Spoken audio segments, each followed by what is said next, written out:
Hello, everyone, and thank you for joining us today for this webinar on the future of IT and cybersecurity training.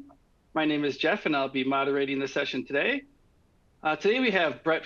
He is the SVP and General Manager of Infosec, where he focuses on helping organizations and individuals build a culture of cybersecurity and close their skills gaps.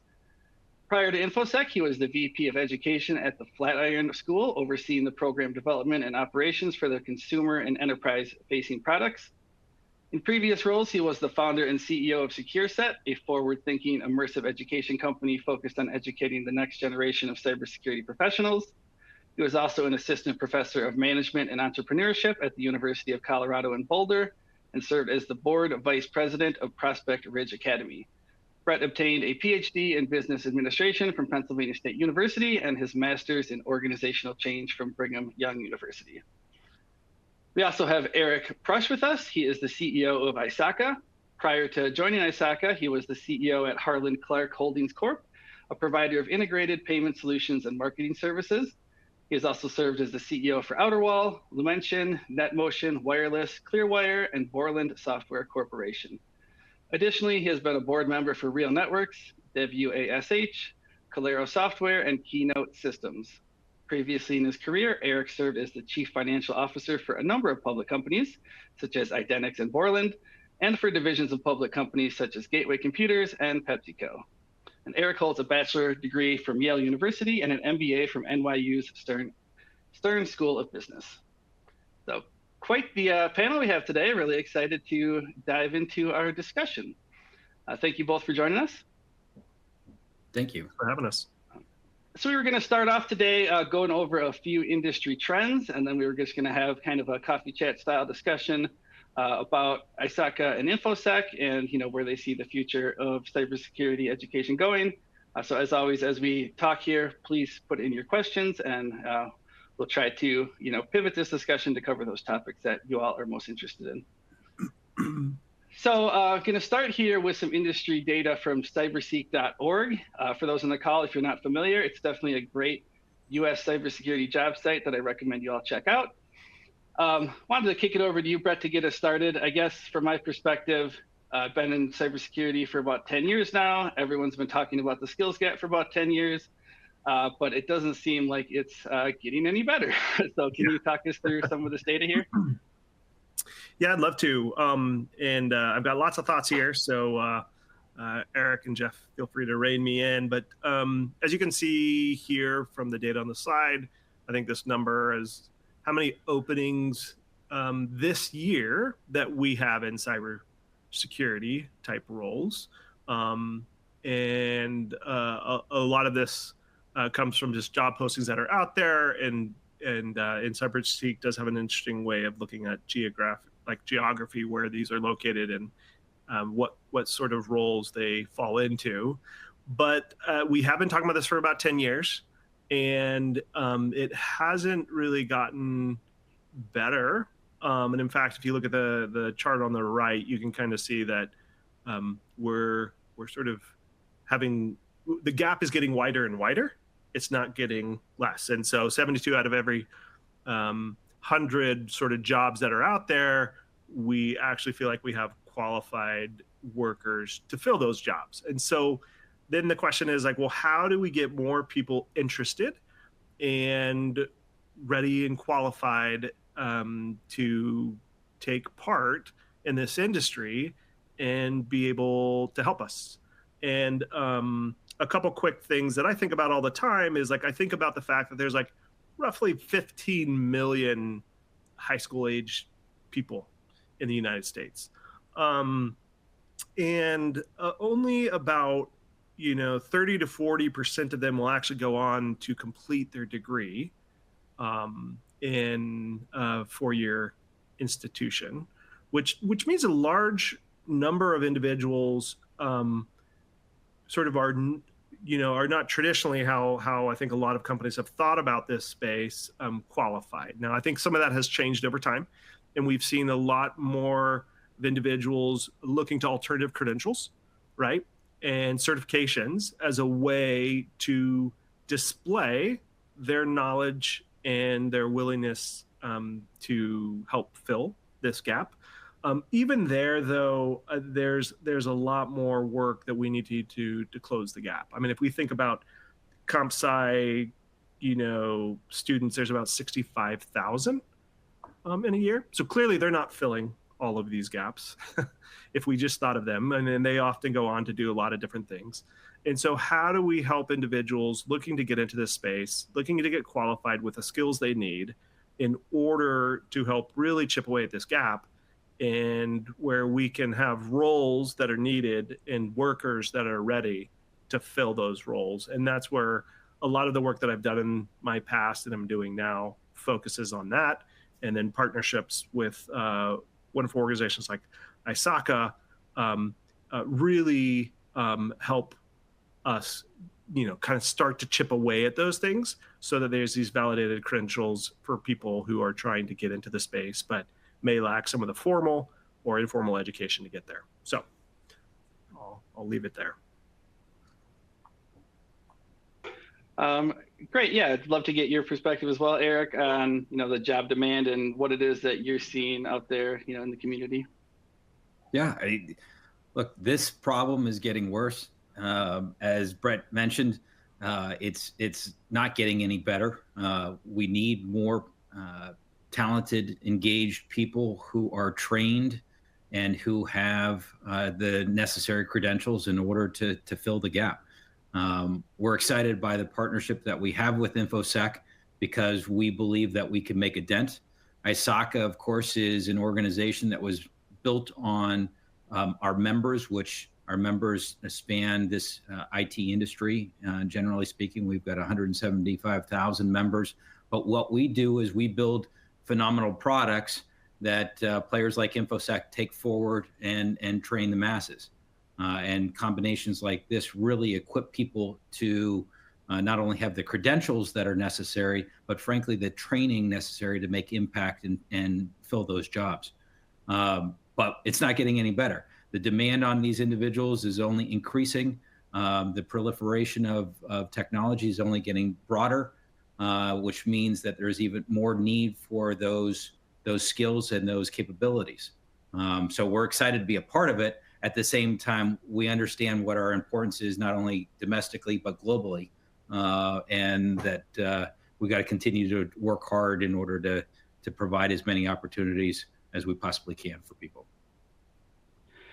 Yeah, great. I think that's a good transition into some of these specific numbers around, what is happening at organizations and how organizations are evaluating candidates. And all of this data here comes from the ISACA State of Cybersecurity 2023 report, which I recommend everybody check out. There's a lot of great data in there around the job market. So yeah, curious if you can walk us through a little bit here, Erik, what it is you found, what stood out from you as you guys put together this report. Yeah, I mean, when you see the top lines here, 48% of organizations reported an increase in cyber attacks. I mean, again, this is what's underlying the entire dynamic within the industry. It's what makes it really, particularly a special industry in which to work. Is normally you don't see these types of environmental concerns or concerns within corporate America that create the demand for us later on. It's why there's a wonderful career track that's attached to cybersecurity and IT professionals in general. But cyber attacks are increasing and they're coming from lots of different directions. And when you're seeing 48% increase after this many years, it really behooves people to want to consider this. If they've got a desire, if they've got a passion for this space, there is the ultimate career track in order for them to benefit from. When you look at 59% of the leaders say that they're understaffed, that means that there's real-time need today. It's not tomorrow. It's not a promise of the future. People can get placed today if they've got the skills, if they've got the credentials to do it. So for us, we're trying to satisfy this, but this trend hasn't changed. It hasn't deviated at all in the last 10 to 15 years. In fact, it's only gotten more pervasive, more serious for organizations to have to contend with. And then when you think about the particular skills that have to be addressed, whether it's in identity and access management at 49%, or cloud computing at 48%, or DevSecOps at 36%, what you see is people have to be broad and they have to have perspective. and that allows them those opportunities to continue to develop within enterprises as they go forward. But it's across the board, whether it's in these particular skill sets or even in the softer skill sets. And that's what our credentials and that's what our partnership with InfoSec provide. And so, Erik, I just wanted to ask a quick question here. Because I know that, like, for example, that, 59% of leaders, right? That's a lot of leaders who feel like they're understaffed. And from the research you conducted, do you get the sense that a lot of that, does that sit in just being resource constrained, or does it really sit in the talent pipeline? I'm assuming it's a combination of both, but like, what did you see from this research in terms of, what was like driving some of that feeling of being understaffed? Yeah, it's a great question. It's from everywhere. So not only is it the lack of people who are coming up through, and we need to increase that pool of talent that can address it, but it's also the proliferation. The needs from the enterprise are getting broader. They're getting wider. Years back, when cybersecurity was kind of more in its infancy, there just wasn't as much extensive requirements within enterprise. And what we've seen is continued specialization. We've seen continued sophistication of people necessary to bring a skill set to the problems at hand. But cybersecurity threats are continuing. So between that and the combination that we need to get people through that skill gap challenge, which is not only identify them, but get them educated, get them certified. That's the challenge for us to do together, you and I. But as far as career tracks are concerned and why somebody might want to do it, they're indispensable. And what we're seeing is those skill sets translate into the CISOs of the future, people who are leading large organizations because they started out at good fundamentals and understand what's necessary in order to get the job done.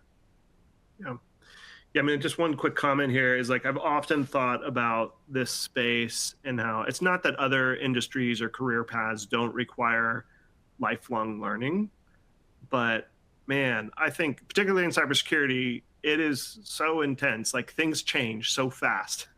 And so if you're not committed to really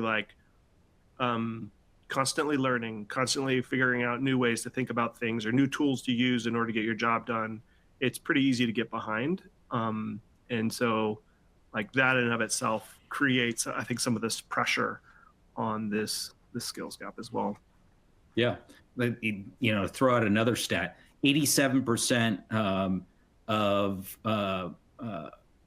potential candidates that are qualified for positions hold some form of certification. So what you see is not only is there the need, but the need is specific, right? We understand it. It's not something that's vague out there.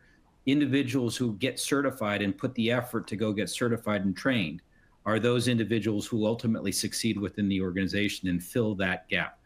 But still, when you're talking about qualifying people, 87% of them need something. They need those certifications in order to get qualified, and that helps with that on-ramp. Yeah.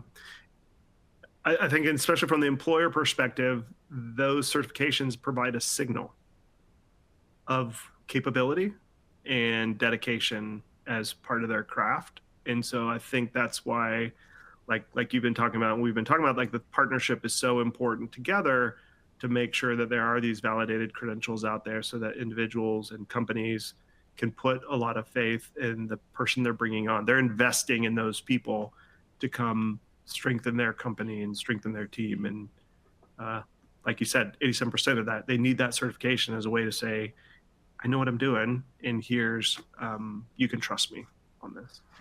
And at the same time, kind of from our angle, is we've got to make certain we do it right. And that has been perfected over the years. And the relationship that we have together, ISACA and Infosec together, has really created a perfect combination, because we've got to not only get people qualified, we've got to do it right the first time. We got to make certain that we're successful in getting people trained and getting them into that workforce, or getting them further along in the workforce in their career, to be successful. If we didn't perfect it, we would be doing a disservice to organizations out there that are needing those skills. Yeah, couldn't agree more. Yeah, I think that's a great transition into our last slide with some data here. This slide here covers some information from our Cengage Work Outcomes Report, and Infosec is part of Cengage Work.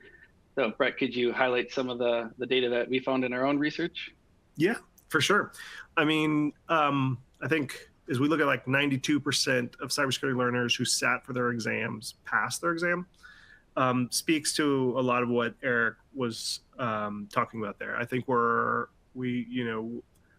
both sides, right? We're probably very thoughtful on who we partner with and what does that mean for the brand and reputation, what we're trying to accomplish. And for Infosec, ensuring that those who come and sit for training and want to get a certification, that we're really helping them not only acquire the knowledge they need, but also acquire the skills. And so a lot of our focus is on outcomes-based skills that then when you go and you sit for an exam, you have the applied knowledge, not just the sort of the tacit knowledge, and you can really be able to think beyond just what memorization offers you, but then how do you apply it? And that does improve the exam pass rates. Not everybody who comes to us is looking for a new career or a shift in their career. Oftentimes they just want to do more with the team that they're already on, but they want to learn something new. But for those who do come, right, about 30% who come, they're looking for meaningful change in employment. They want to either go down a different path of their career within the cybersecurity field. We sort of have seen that with our cybersecurity learners that 30% of them are able to actually accomplish that, right? If that's their goal, with all the learners, that 30% are looking for that, we're able to help them accomplish that. We've been able to help, tens of thousands of professionals that are looking to upskill and signal to the market, here's where I'm at, here's where I'm going, and partner them with the right certifications to get to where they want to go in their field.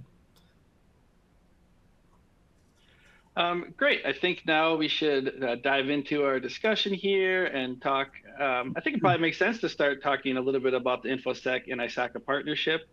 I'll throw it again to you, Bret, to get us started. You brought up a little bit about the outcomes and some of the things you look for, but what is it that Infosec looks for when choosing a partner like ISACA? Yeah, I mean, I think there's lots of reasons, but I'll tell you two very important reasons to me personally. And one is this validating the learning with the business community. And I think ISACA does an amazing job of this, right? So with their certifications, they know that this is what employers are looking for across their various certifications. And so what that does for us in particular is we can trust in their development process. We can trust in their rigorous process that they've gone through to really put together these certifications, knowing that it will help individuals who come to us and are looking for training, that they can get something tangible and helpful for them to actually further their career in whatever path they're seeking to pursue with that. I think they also, as I've mentioned, as part of that process, is that they're thinking about the content and skills that are going to be needed for these various certifications. They do focus on outcomes, right? And that is so important to us. And I think they even do, they have things like the question, answer, and explanation aspects and features that really are going to help individuals prepare and be ready for those experiences as they're going for their exam and whatnot. And not everyone does that, but it just tells you how focused they are on the outcome and on people being successful in acquiring those skills and being ready for their next step. So those are at least two big things for us that have gotten us really excited for this partnership. Yeah, and Erik, curious, your thoughts as well on, working with Infosec. I believe we started, partnering more formally back in 2020, and Infosec's now the top ISACA authorized training partner in North America and globally. So, we're seeing some good growth there from this relationship. So, yeah, curious, the benefits on your side and what you look for when you're looking for a partner, whether it's Infosec or anybody else. Yeah, I mean, we've had a successful partnership with Infosec because they achieve strong outcomes and they adhere to ISACA's rigorous accreditation program. It assures that not only are we acting in an ethical way with great business practices, but that we're using the latest materials that ISACA develops, and we're using trainers who have completed ISACA's standards to ensure that we get the best outcome, not only for the students or for the participants, but also making certain that we're ultimately delivering on the promise, which is skilling or upgrading the capability of all the people who come through the program. This relationship has been a successful one. We share values. We share the same process. We rely on the rigorous analytical processes that we've helped develop along the way, and that they're helped furthering by implementing it with all of these candidates. Yeah, and going back to that growth, curious to get both your thoughts on where we're seeing that growth. Is there particular sectors where we're seeing it, or particular industries, particular roles, anything like that you want to highlight? I'm happy to just throw out there, from an Infosec perspective. I know some of the very well-established and popular certifications from ISACA are the CISA and the CISM. And, the CISA has been around, and Erik, correct me if I'm wrong, but since like the late 70s, and it's been a staple in the product. And for sure, in our training and education, it's a very important one. I think we'll continue to see growth there.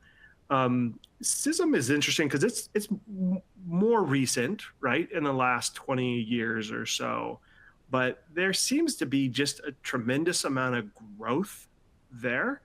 And I think it speaks to some of the broad reach that certification has, and helping people, go down multiple career paths.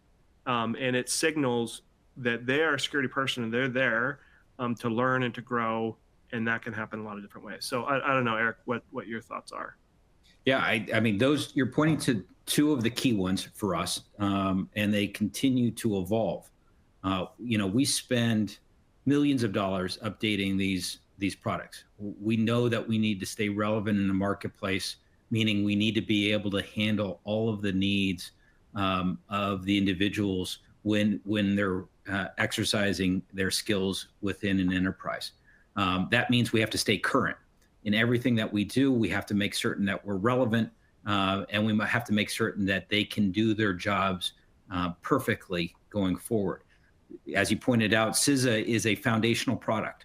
It's really an entry point. It is not a basic product. It's actually quite a sophisticated product that has years of experience in terms of building the capability. But then as you move up, CISM is the next logical place to go. And it really is one of the best in class cybersecurity products out there, along with other disciplines that it teaches. All of these work together. And what ISACA has is it has numerous other certifications and certificates that surround these products and that allow individuals to go down the tracks that they need education, that they need training in, whether that's emerging technology or whether that's furthering in cybersecurity in terms of concentrations, or whether it's going in other directions that current IT, IS, cybersecurity professionals are going to have to contend with. But the level of effort that it takes for us to continue to update these products and make certain that they are the best products in the marketplace is significant. And that's where the weight behind our 170,000 members are, and all of the development personnel that we have within the organization. Again, we're a not-for-profit. We're doing this with a mission involved, which is really enabling ISIT professionals and cybersecurity professionals across the globe. So this is just a furtherance of it, but it's certainly one of the most important.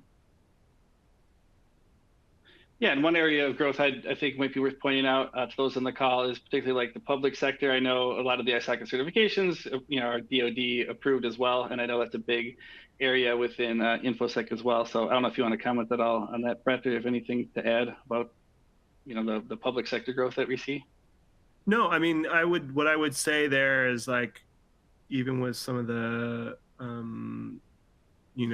recent things coming out, like 8140, there's a lot of it's dynamic too, right? And some things that were tried and true yesterday are still sort of being innovated on and continuing to grow and progress in the way that we can really help signal that people are ready and prepared for the roles that are needed. And so, yeah, InfoSec works a lot with the public sector, and will continue to do so. And I really love that, because I think in so many ways, the public sector, particularly in cybersecurity, has a lot of innovation. And oftentimes people think of public sector as being behind in certain areas. But for me, I think it's very forward thinking in relative to cybersecurity. And so we like to work with public sector partners because they are so forward thinking. Yeah, if I could jump in too, I think one of the other things that we have to recognize is that particularly in public sector and federal government work and even state and local work that we help supply capable individuals into, the demands are higher. The not only is the skill gap large, but what we have to satisfy in terms of the capability of the products and the capability of the training that we serve is only higher. It's a higher standard than necessarily anywhere else is.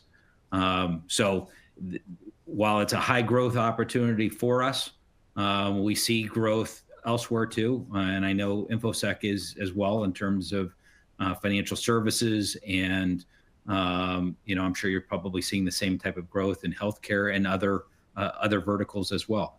Yes. It's pervasive. It's everywhere. It's growing rapidly. There isn't one part of industry that we've seen that's been in decline from a cybersecurity standpoint. And that means that there's a great opportunity. It does. And I think that also kind of like circles all the way back to why we're seeing, only 72 out of 100,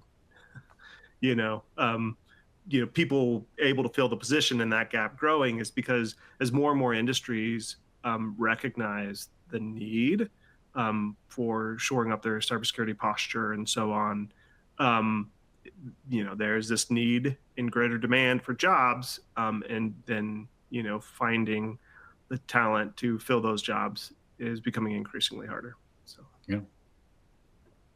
I see we have a number of questions coming in, so that's great. If people want to keep submitting those, we'll get to those shortly. But first, I wanted to dive a little bit into more into the future of training and education. And I think the big elephant in the room this year, probably story of the year is AI. So, love to get your thoughts on, AI or other trends that come to mind, and just how you think that's going to impact, whether that's businesses hiring or people trying to train for cybersecurity, or how we educate folks. What do you see the impact of that being? I guess I'll throw it to you first, Bret. Sure. Yeah. And I'm super interested to hear what you have to say here as well, Erik. I mean, for me, I often think about, how are those on the other side of the law looking to use AI, right? I think that's an important question, because then you think about people on what I'd call the right side of the law, right? Then we've got to defend against that. And there's some pretty interesting things going on. I know Keytron Evans, our VP of Portfolio Products, has actually written some blogs and articles for ISACA and does a lot of work with your organization, Erik. But I think about things like, simulated phishing attacks and how AI is being used to really customize and personalize messages to make it even more believable, password guessing, similar things, evasion, like where Some of the malware basically will continuously adapt in order to try to evade, you know, and not be traced by, antivirus or other software, automation of attack. There's so many ways in which AI is being used now that then what that's forcing us to do is on the defender side is to kind of use AI to combat back, right? And whether that's, using AI from like the phishing standpoint to try to give a read and understand what's happening with the emails coming through and making and flagging things before they actually get to the end user and so on down the line. And so I think when I think about how this is a relatively new phenomenon, even though machine learning and other things have been around for a long time, I think since the last year, AI has been the big topic, and ChatGPT has opened up the world to thinking about how to use this more. That we as cybersecurity professionals now need to start thinking, one, how are other people using it as a threat, so that we figure out how to use it as a counter to that, as well as then trying to figure out how to use it to both shore up our defenses, as well as to make ourselves more productive. And I think, I'm going to miss the quote. There was a recent quote, I think it was about a year and some ago, from the government, I believe. I won't say where I believe it is, but like essentially he was asked, will AI take our jobs away? And his response was, AI is not going to take your job away, but people who use AI are going to take your job away.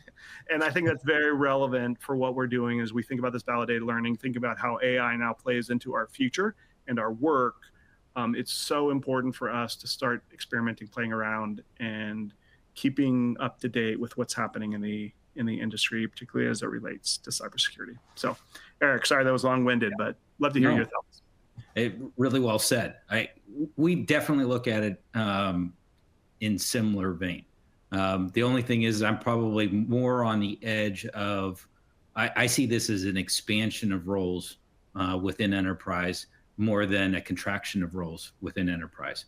The threats are multiplying through the use of AI, which means that not only do we have to be comprehensive and being able to apply AI to defend, but we actually need more people to help develop, whether it's the scripts, whether it's the queries, whether it's the making certain that we are comprehensive in our approach to defending the enterprise.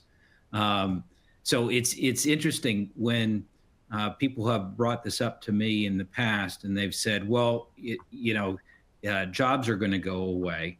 I look at it as, no, we're just going to be a lot better at doing the jobs that we perform.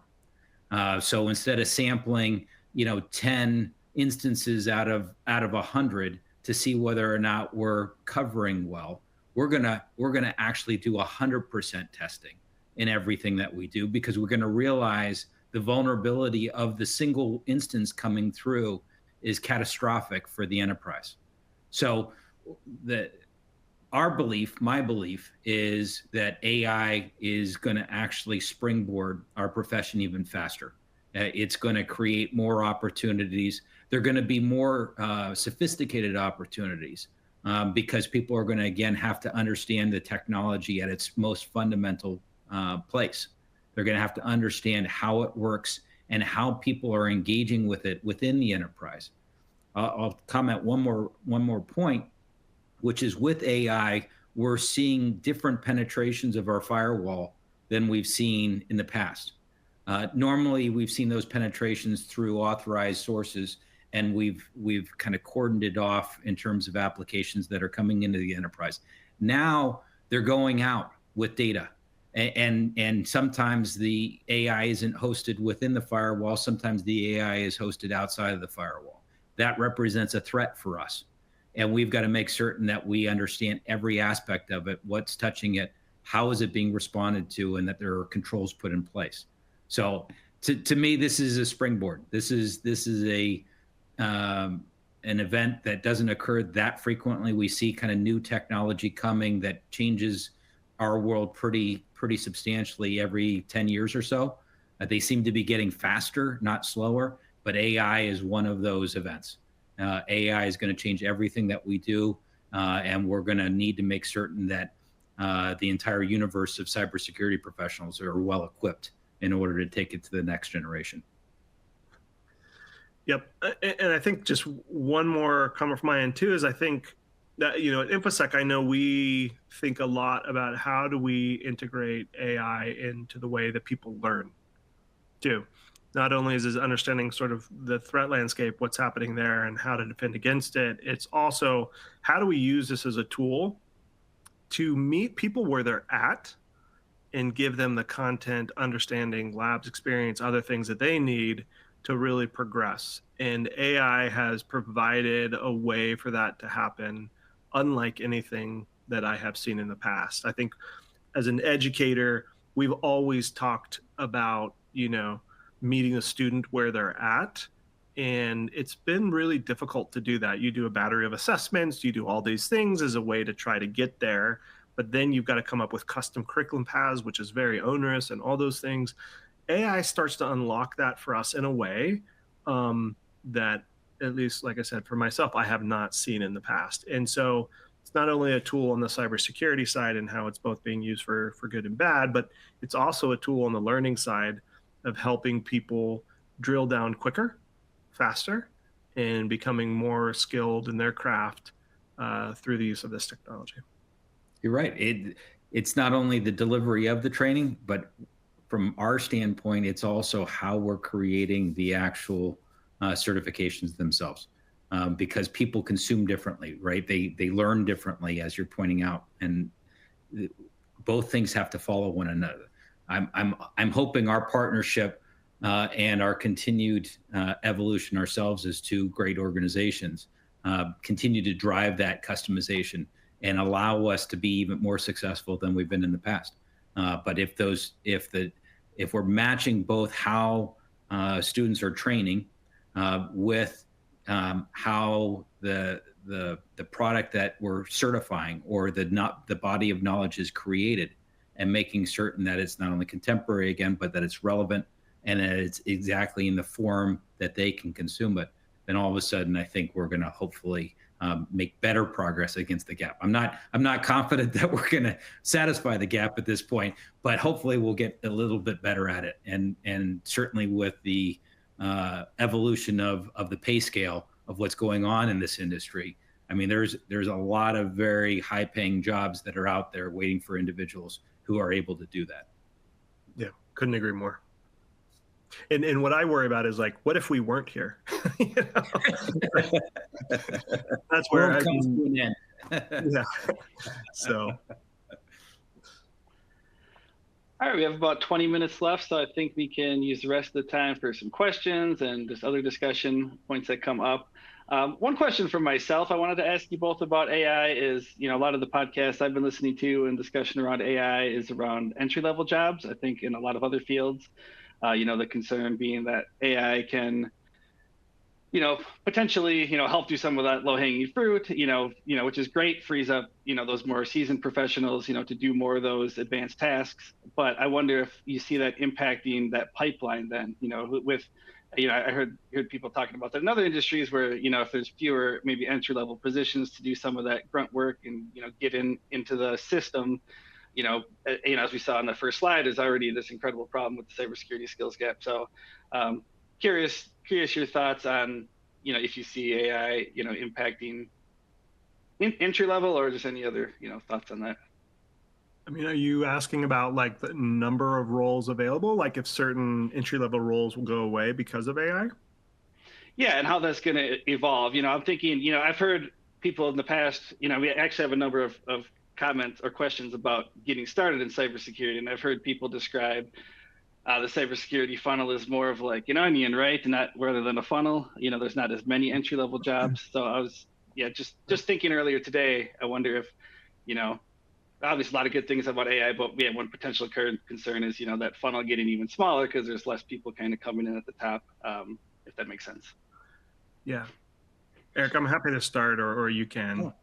I mean, it's just interesting because I think like security, at least my experience, has been really interesting, right? Because I think you look back 20 some years, we didn't talk about each other. Like we didn't talk about this career as like a career in security. You were typically in technology and you did security things as part of your job. And then we started to give it a name over time and like, you know, really focusing on what we were doing, which meant that for a long time, it felt like to get into security, you had to be more of like a seasoned IT person who then starts to wander into that. What we have particularly seen over the last 10 years is this opening of entry-level roles that allows people to get into the career of cybersecurity, whether that's more of an analyst type role or you know, compliance auditor or other things that'll kind of get them in, and then they can kind of, you know, move inside of that, you know, cybersecurity career field space. Where I think AI, it's not to me any different than what we saw with some of the automation, orchestration, or other things happening with cybersecurity analysts. It used to be those pretty eyes on glass, people watching for things. And all of a sudden we started to, you know, use computers to flag. And then those analysts, we might have needed a few less of them, but we still needed them as entry-level roles to then go investigate what was being flagged to see if it was a real flag or not, right? And I think as I think about some of those things, it was just the incorporation of a technology into the entry-level role, which might raise a little bit of the sophistication of that individual, but it's still an entry-level role that is there for most companies. And so for me, I just see this very similar to like what we were just talking about, where this is just about incorporating the technology into those entry-level roles, which means you need to be trained on those. And again, this is where this validated learning is so important, to make sure you have the knowledge, the body of knowledge, and the skills to actually do your job. Entry-level roles just look a little more sophisticated today than they might have looked 5-10 years ago. So, Erik, how would you comment on it? I love that last sentence. The fact of the matter is that I think the expectations for entry-level jobs are higher than they've ever been. And I think the depth of knowledge is getting greater. And I think the opportunities for people to expand horizontally in order to understand more of the enterprise through an ISIT cybersecurity lens is greater as well. It's a chicken or the egg. You know, in order to be great from a cybersecurity standpoint, and to you know, ultimately, let's say that your aspiration is to be a CISO, you've got to not only have command of a lot of different domains, but you've got to have the hands-on experience as well. And you can't really get the hands-on experience until you've been qualified through some certification process. So they go hand in hand. I don't think there's going to be an elimination of entry-level jobs. I think quite the contrary, that those entry-level jobs are going to actually have higher requirements for them in terms of in what's necessary for them to be trained to do them really well in the future. And that, again, brings more into view the things that we do together, Infosec and ISACA, because we're capable of bringing that body of knowledge to them very early on and have them gain the hands-on experience through time and continue to come back for further certification, further specialization, further broadening of experiences and capability. Yeah, I love that.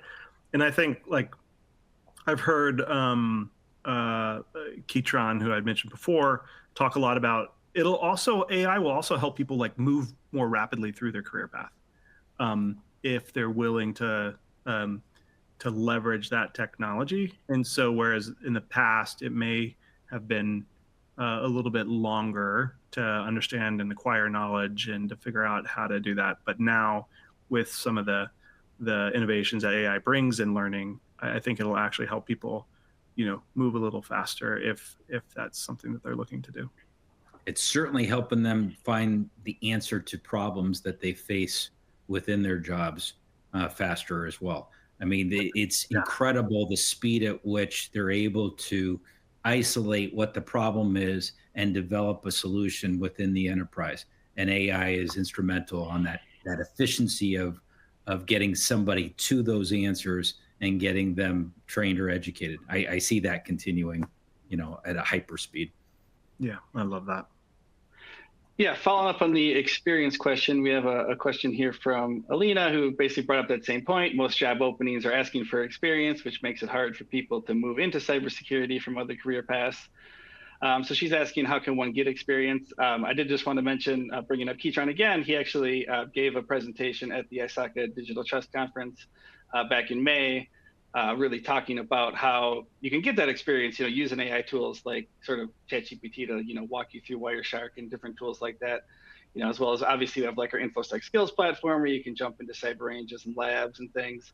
But that is probably, I would say, if not, the top question, one of the top 3 questions that comes up every time we do a webinar or podcast, how do I get experience? How do I kind of overcome this hurdle of like this expanded knowledge you were talking about, Erik, if I'm an entry level person? So yeah, curious if you have any other advice for those folks who are, looking to put something on their resume or get projects done, or, something to help them stand out to get like in their initial foot in the door to some of these positions.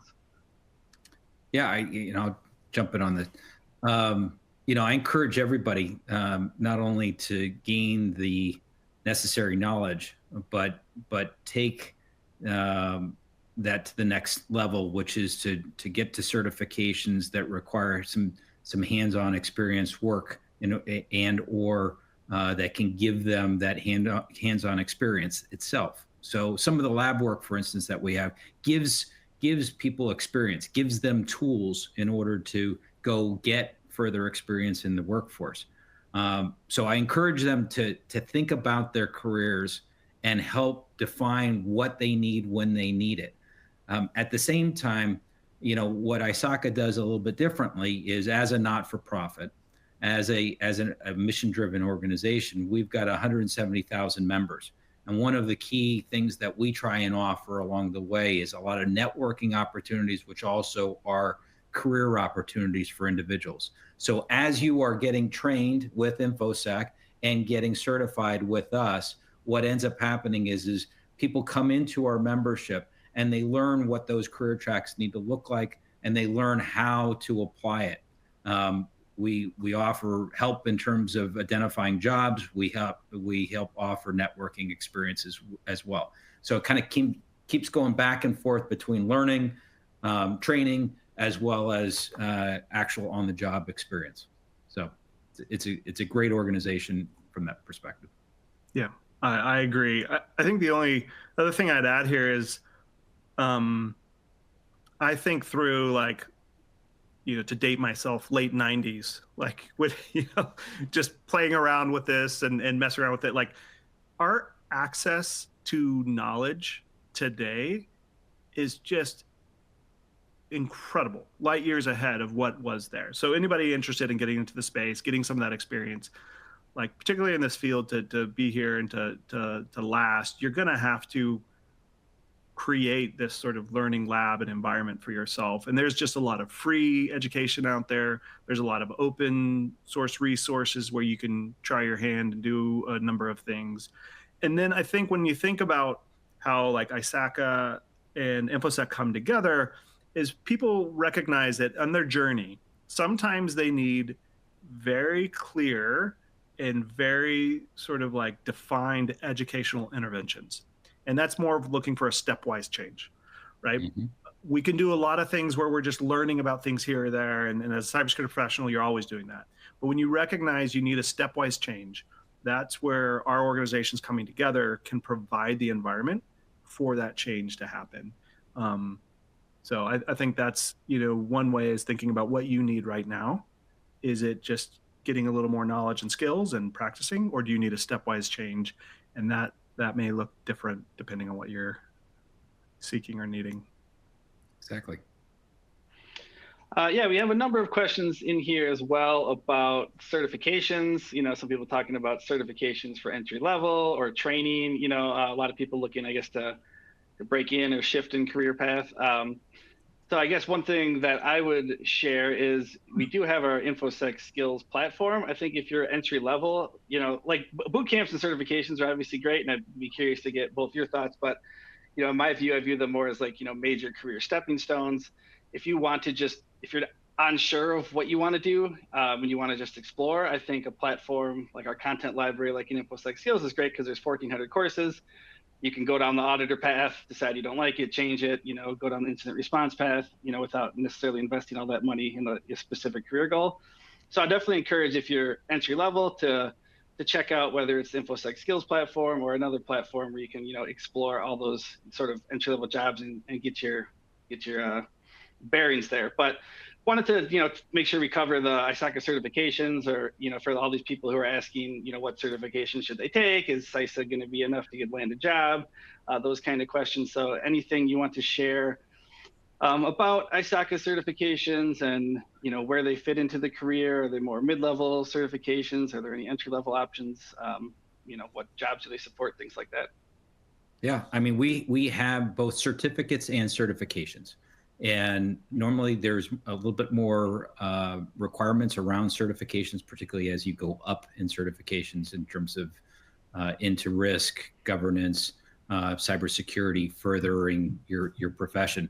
But there are a number of entry level, not only in emerging tech, but in audit fundamentals that you're able to learn. Once you have some of those certificates, and once you are investing the time and getting the knowledge, then what ends up happening is you're just a lot more attractive to employers. It shows motivation. It shows that you are taking your career seriously. It shows that you're interested in learning and becoming, a very value-added resource within the enterprise. So there's a lot of different angles. What you did mention, which is absolutely right, is what's interesting about cybersecurity is it's a very broad field. I mean, it gives you the ability to go lots of different places horizontally. And what you might find is that what you originally thought you were going to do isn't something that you want to continue with, and it allows you to go laterally into a different aspect of cybersecurity or even IT audit. There's plenty of roles within an enterprise, and we see that in terms of the amount of dollars necessary to continue to support. And these are not dollars that get cut back. These are dollars within enterprises that continue to build more capability and bring on more people through time.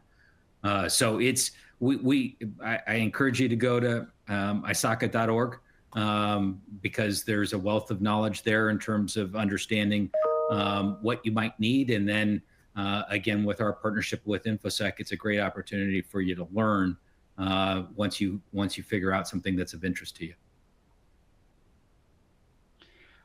Great. So I wanted to throw out one last question, and then we'll wrap up.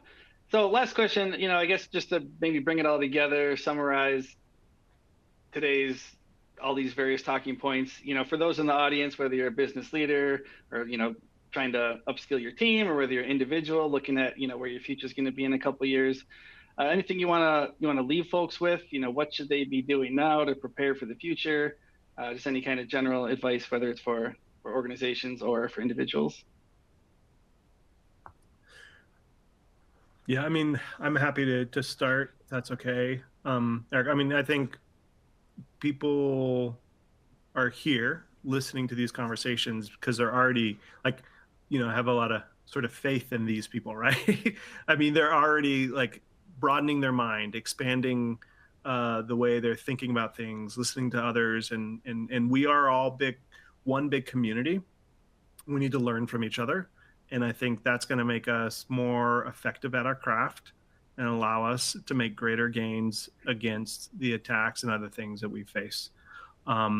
It's not going away, and so there's power sort of in the group and learning together. And I think about this partnership and the good that we've been able to do together as part of that effort, right? And so as a leader of an organization, I would think about what are the resources or what are the things that I need to tap into to help increase, my posture within my organization, helping individuals, practice better cyber hygiene or whatever the case may be. And if you look at a lot of that, I mean, tools do a ton for us and they help us.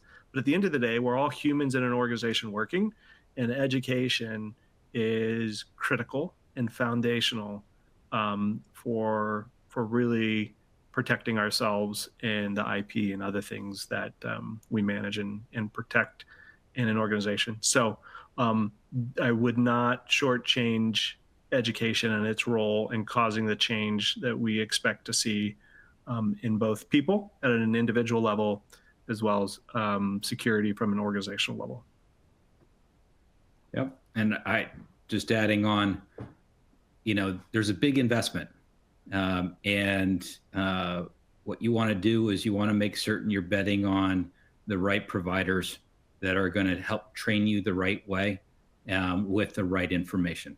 And we put not only a lot of commitment, we put a lot of resources against making certain that it is the right way. So I don't think you can go wrong with our partnership here. What is fundamental is that knowledge is going to set you free. Your gain of knowledge is going to make you indispensable to the organizations that you work. It's going to provide you with the career track. It's going to create the flexibility for you. It's going to get a well-paying job and ultimately satisfaction and impact on that organization. So the mere fact that you are here says something about you. I think the opportunity is to learn as much as you possibly can, invest in yourself, invest in your future, and know and have confidence that there is a payoff and that you're going to really succeed once you get it. Great. Just about out of time. Appreciate everyone submitting questions. Apologies we couldn't get to them all. Before we do wrap up, I did want to just reiterate, let everybody know, if you're on the call, if you're interested in any of these 5 ISACA certifications on the screen, you can click on that ad on the right side or in the resource center. That'll take you to our InfoSec course library, to that same screen there, and you can go ahead and read up on those different certs, whether it's auditing, management, risk, governance, privacy, whatever you think would be good. And we do have that promotion going on through the end of the year. So even if you're planning, training yourself or your team in 2024, if you, scope out your training and, enroll in those courses before December 31st, you can save $500.